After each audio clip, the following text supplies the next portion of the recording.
country. And Ntuli, I know my 5 minutes is over. I'm going to end by saying, I think South Africa now is entering the next phase of the struggle.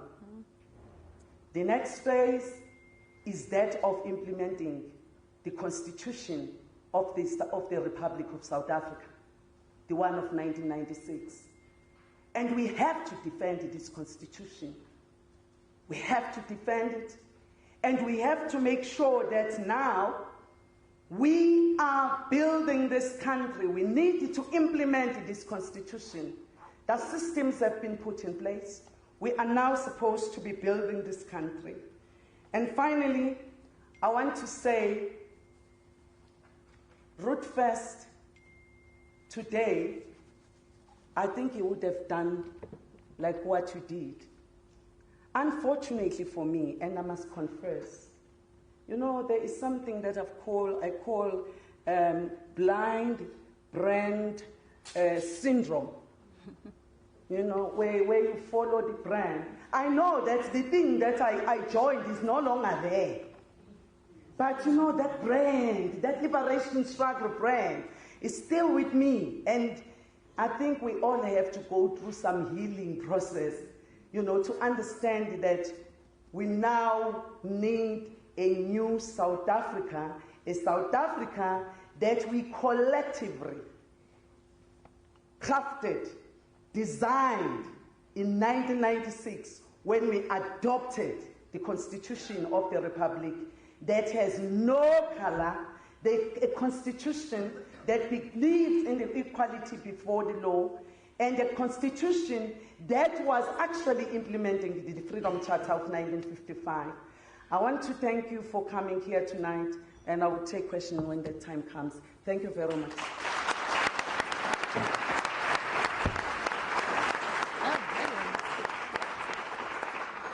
Okay, so we might as well go in this order then, because we start at that end. However, you have to I'm your elder. They don't have the thingy for me. Okay. Oh, you can take mine. Don't want mine. You can take mine. I'm done. Okay. Or you want to go first? Maybe You can go. Okay, so the Ruth First lecture about to take off at Wits University this evening, and of course the personality of the moment, Dr. Makhosi Khoza speaking there, and not mincing her words, Francis. She's really speaking from her heart. It's almost like she's resigned to the fact that the organization's going to push back and is trying to get rid of her, but she says that she's going to stick to her values, the values of what she described as the ANC of before, the one that she joined as a young woman, and she followed as a cadre for so many years, but she says that ANC is gone. Yeah, saying the brand that she joined is simply not there. Let's rejoin the 16th Ruth First Memorial Lecture. Undermining an illegitimate government. I'm just trying to find a stop. I paid a price for that because, and I was willing to pay that price because I linked my fate with that of the oppressed people of South Africa. I don't like this word dissident. I wasn't only dissenting. I was also, like Ruth First, Nelson Mandela, and others, I was advancing a new democratic consensus, which we are trying to defend today. So we are dissenting in one sense, but we also represent what is agreed and what corresponds to the aspirations of most people in South Africa.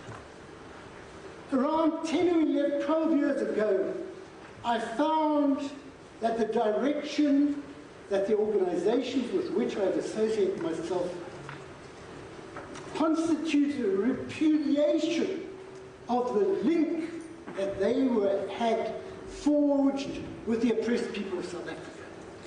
And I broke with first the SACP and then the ANC for the same reasons as I joined. I also paid a price. including our house coming under physical attack in 2008, my wife's car wheels being loosened, and range of things like that. There are a number of ways in which, as we've seen with Dr. Khoza, vengeance is wreaked against people who break from what is no longer a democratic consensus, but a hijacking of that consensus. I understand my actions of linking my life with that of the oppressed as requiring different things at different times. We heard that Ruth First had her own ideas, but she didn't come out publicly against the SACP, even though she disagreed over Czechoslovakia, even though she disagreed with ANC supporting ZAPU and Robzani, but putting your eggs in one basket. And what's important about that is that we can see that the notion of dissent has to be contextualized. We use this phrase, talking truth to power. Democratic power, if it's democratic, demands assent, consent, and support, not dissent. So we don't always talk against power if that power represents a democratic truth. So dissent then is not automatically justified, but it is justified if it is linked to a claim for freedom, as is the case in Dr. Khoza's situation in Parliament.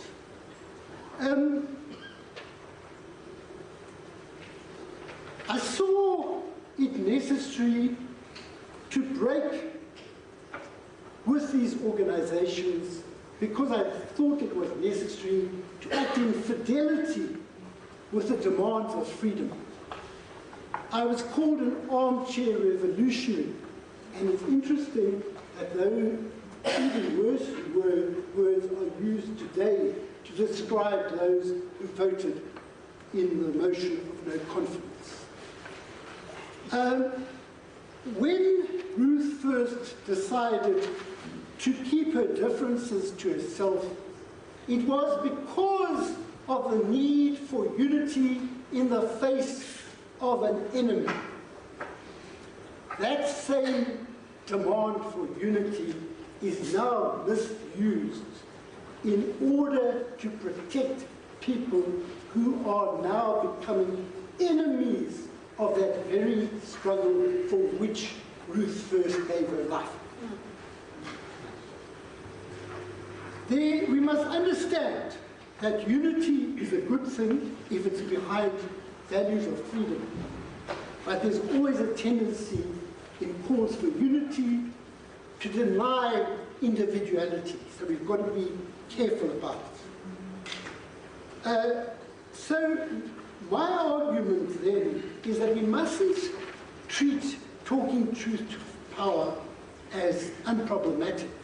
We must also understand that dissent is not just expressing our freedom of speech. It's included in the struggle, use of arms. I was involved in insurrection, and I'm proud of that. Yes, however, the use of violence and certain types of language is not democratic, and we are under democratic constitution. It is not legitimate to burn down libraries. It is not legitimate to stop students from attending lectures by the use of force, as opposed to persuading them. So I want to conclude by saying that I do not self-identify as a dissenter or as someone who always speaks out. Sometimes the most courageous thing is not to speak out, to hold your peace, to listen. So I want to conclude by saying We are all dissenting from the current powers that be. But I see us as reaffirming the democratic consensus for which Ruth First gave her life. And I believe that we all need to join together in a range of ways in making the power of that vision triumphant once again. Thank you.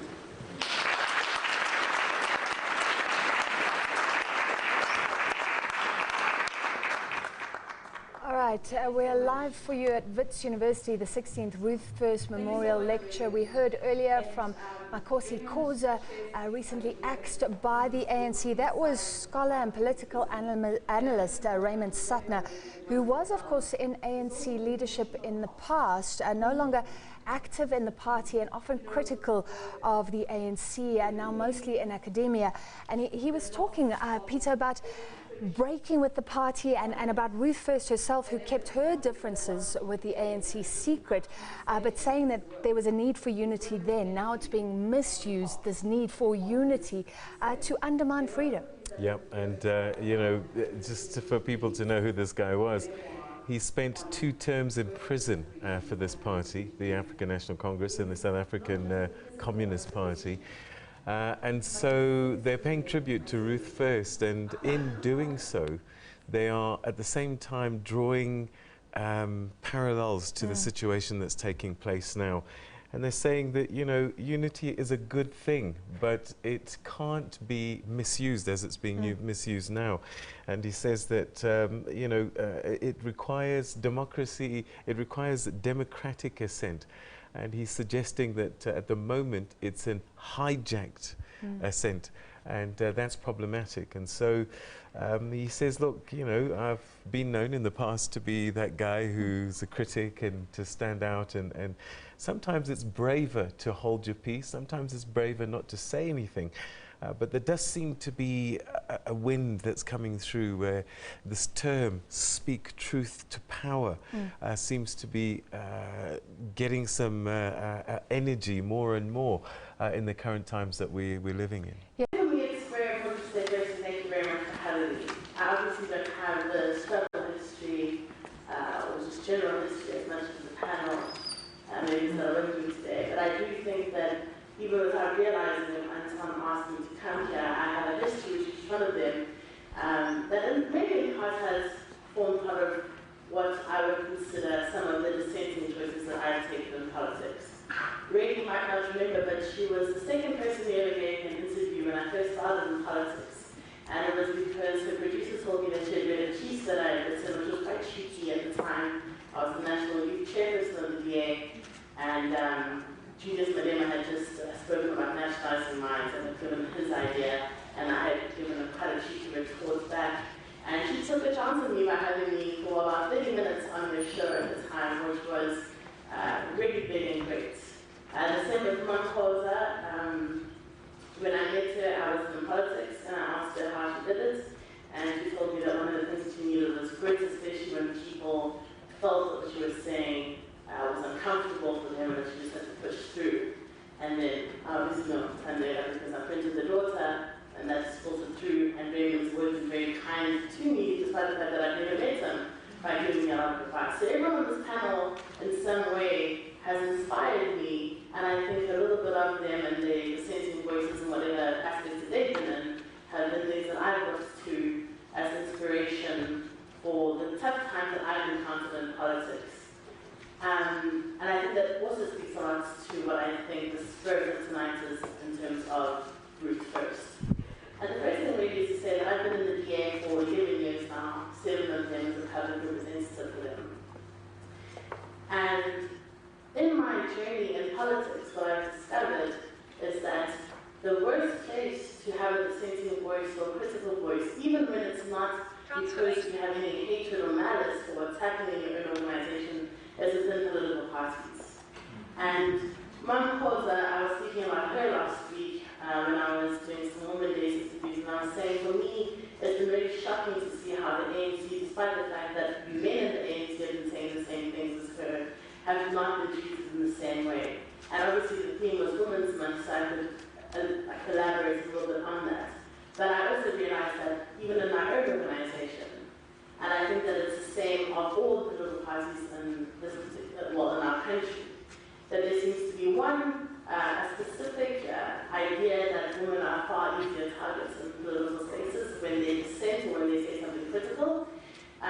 but two, that political parties are very comfortable for you to be a dissenting voice as long as you're not within their own parties. So the ANC praises me, the EFF loves me. Because sometimes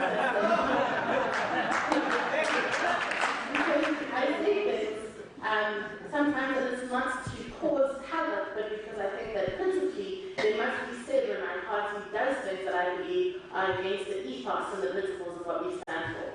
And it's not to come out as somebody who wants to be some sort of hero or some sort of like anti-establishment person, but because I felt that at this particular time, nobody else was willing to say it, and I wouldn't be comfortable continuing to be someone that was seen as a leader in that organization if I didn't say that I disagree with my party, despite the fact that I don't think that as an institution it's fallen apart, unlike maybe some other parties.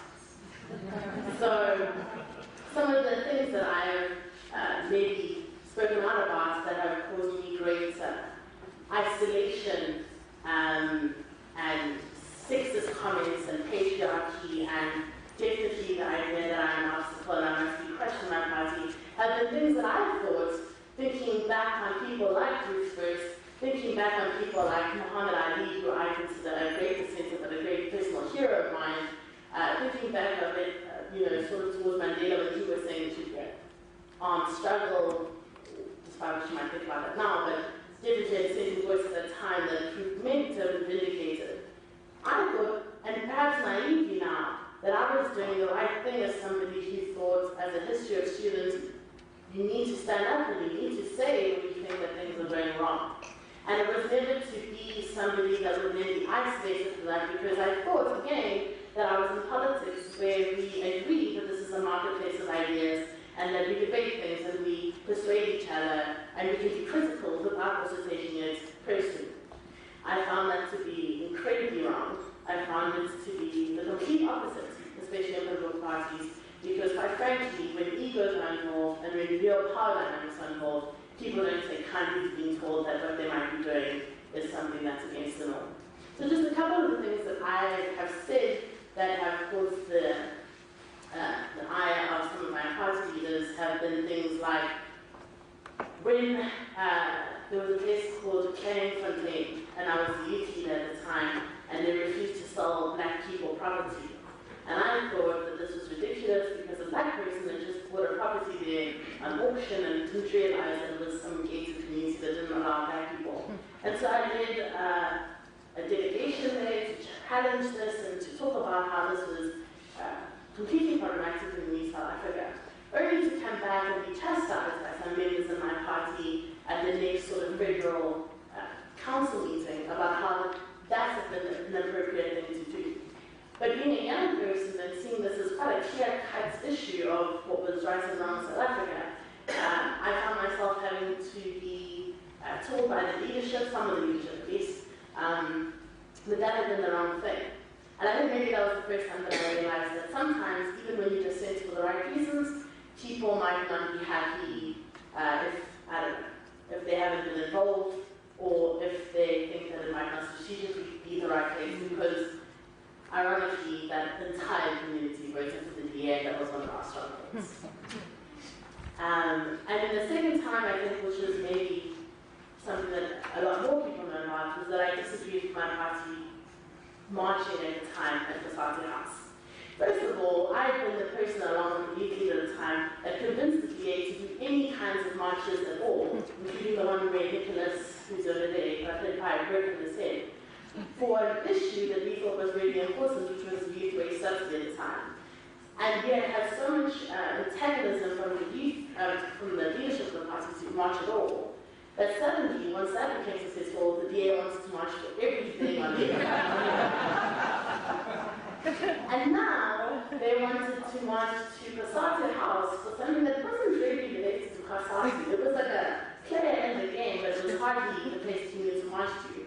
And it was very clear, and maybe it's because I'm from KZN and we're very used to political violence and we don't take it lightly, that this was a stupid move. And I said so, in a joint meeting, I wasn't even dissenting on my side, like I have subsequently, and I said that was stupid and it would cause people to get hurt, which they subsequently did. But obviously that meeting was then leaked.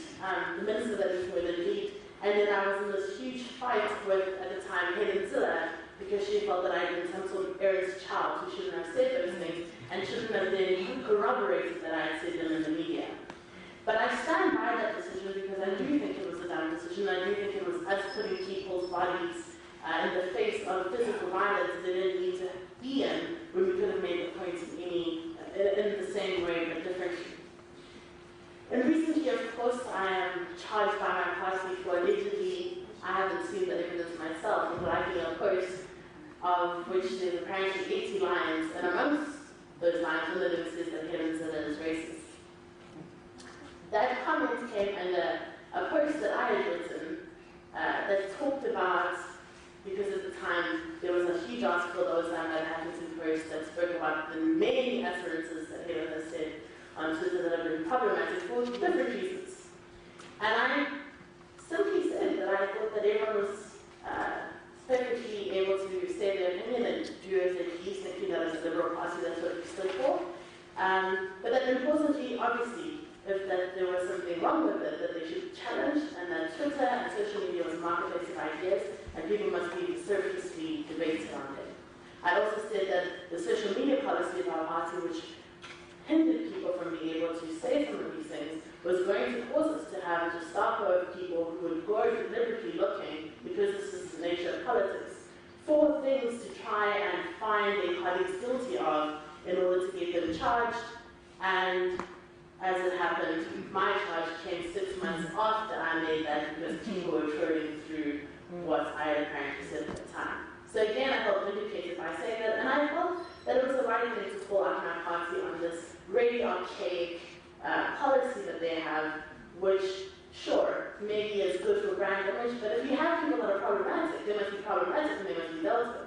You can't expect that people are not going to say what they want, or at least maybe not in public media, but they didn't be saying it like in town hall meetings.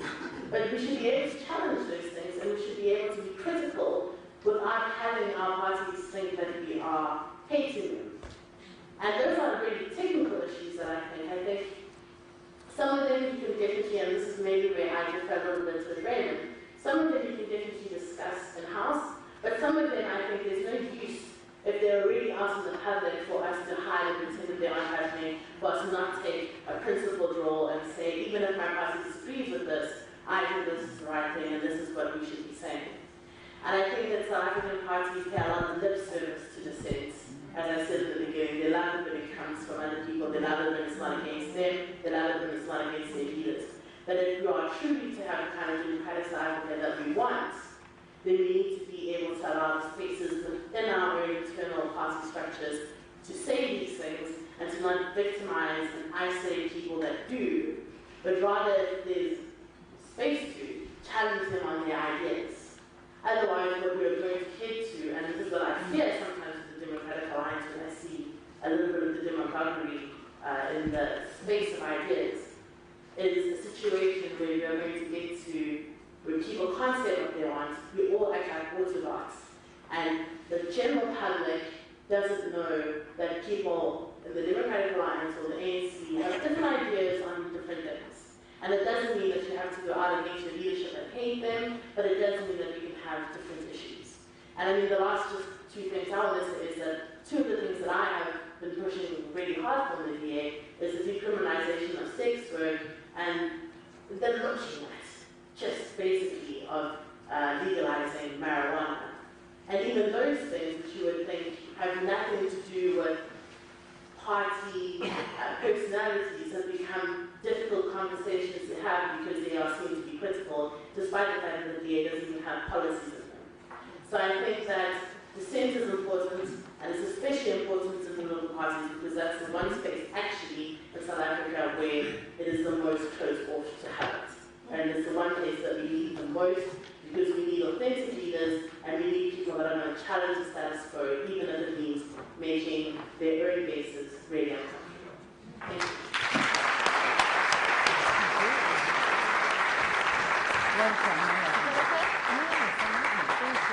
you. Thank you so much, Mbali. I'm so glad that I'm not your party boss. I get my hands full. And now, of course, we've got Thandeka, Gqubule, to also talk to us for 5 minutes about her conceptualization, experience, and reflections on dissent. Thanks, Thandeka.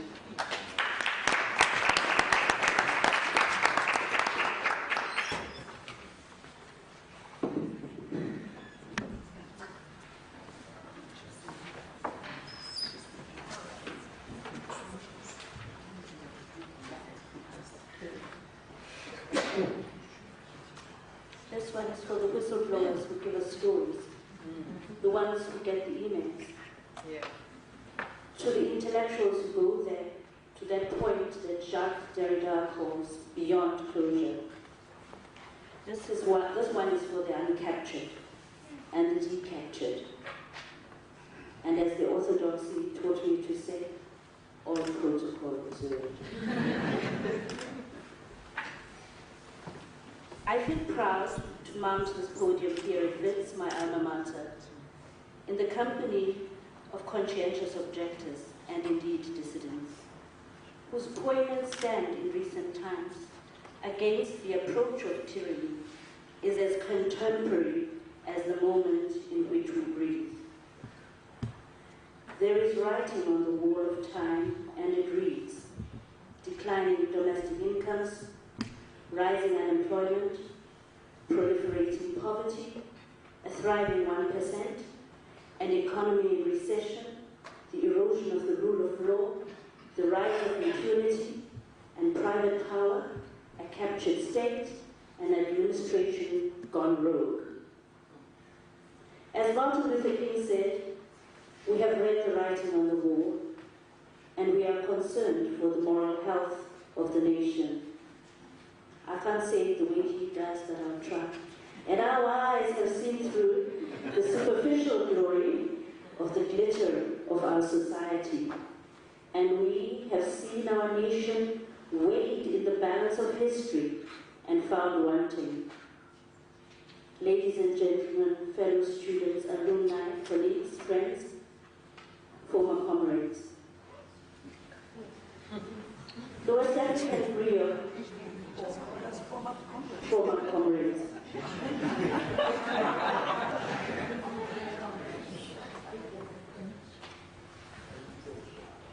The West African Rio was the teller of stories of people and of community, the recorder of history, the conscience of society, and the walking temple of memory.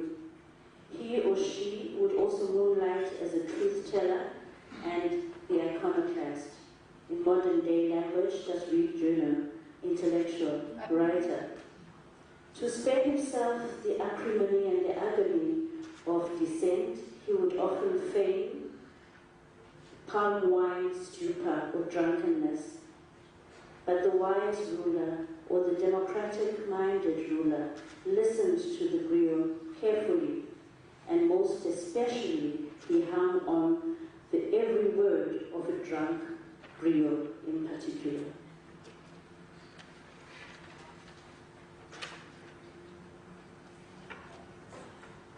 So, I agree with Edward Said, who believes that the intellectual is one who is capable of breaking the mold and liberating herself or himself from the disciplinary ghetto and becomes an agent of change. Many writers have said that Said's model of a secular, humanist intellectual is marked by the coupling of Gramsci's committed intellectual, somebody like Ruth and Professor Suttner here, and Julian Beda's learned scholar, someone like some of the professors here, in search of disinterested principles of justice and truth. But I have seen in Makhosi Khoza, all of these. Now, Said writes about a metaphysical homelessness that such an intellectual experiences.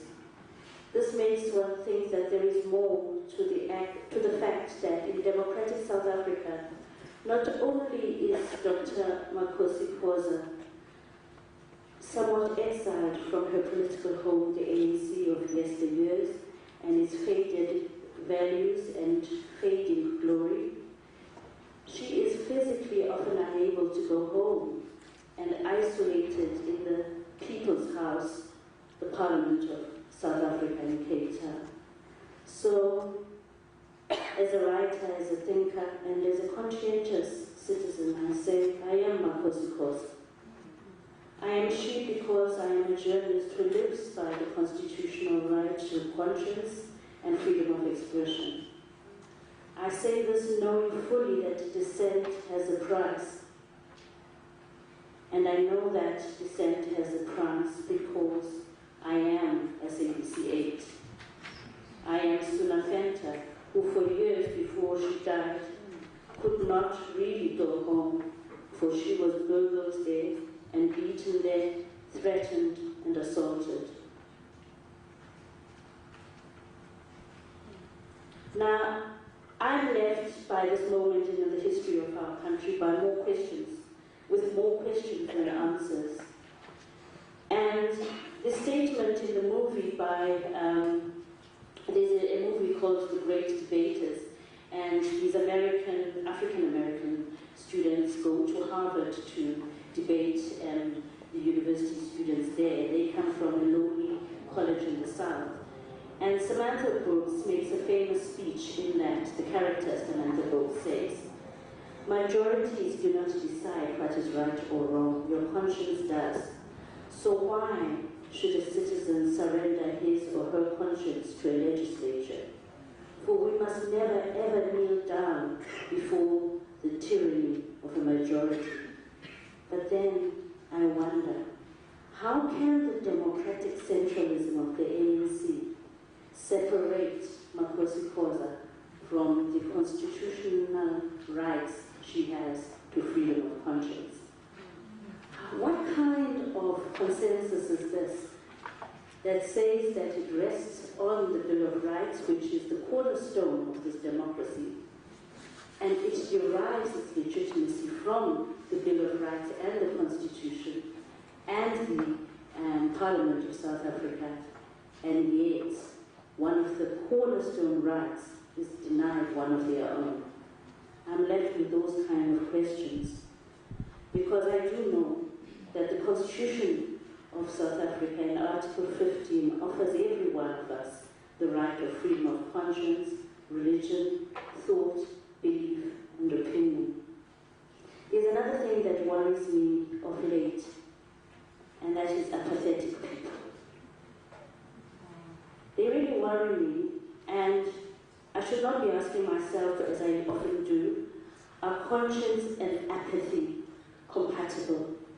Because I know that I am outraged half the time that freedom of conscience is not seen as one of Dr. Khoza's inalienable rights, or that Suna's freedom of expression is curtailed.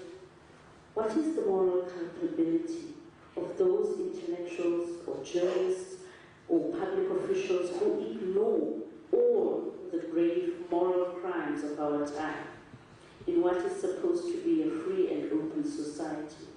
Those who rest on expediency, a false notion of scientific detachment, or just concern for a long tenure wherever, at an SOE or at a university, or just worried about the pension fund. I wonder about the indifference, especially of intellectuals and journalists who have the time, the resources, the training, and the facilities and the opportunity to speak and act effectively. They have the power. So I conclude that apathy is an irresponsible waste of power. It is pernicious because it causes the abusers of power to conclude, as did Shakespeare's Macbeth, what need we fear who knows it, when none can call our power to account. Now, isn't that the response we got to the emails? Thank you all. I have a poem for you,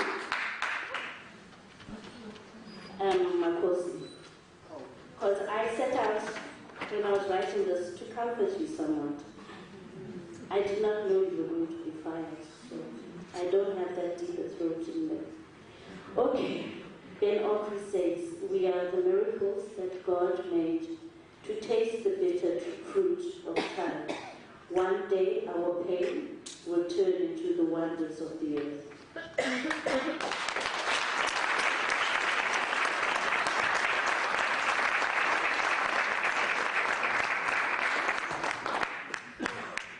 All right, let's start. Can you hear me?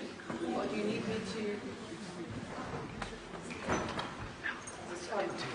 Should be. Can you hear me, everybody? Okay. So let's talk about Ruth First and what the dissenting voice means in contemporary South Africa. It is very clear that there was an interconnection between her politics, her activism, her journalism, and life as an academic. Dr. Khoza, I'll start with you. It seems as if from your party and some of your supporters that the expectation was that you collapse certain aspects of your being. I've just mentioned Ruth First's different categories of the being. But somehow the expectation was that you privileged one over all others. And the one that you ought to have privileged was loyalty to the party. Did you fail that case? Well, I'm not sure if I'm always enough. I am blessed with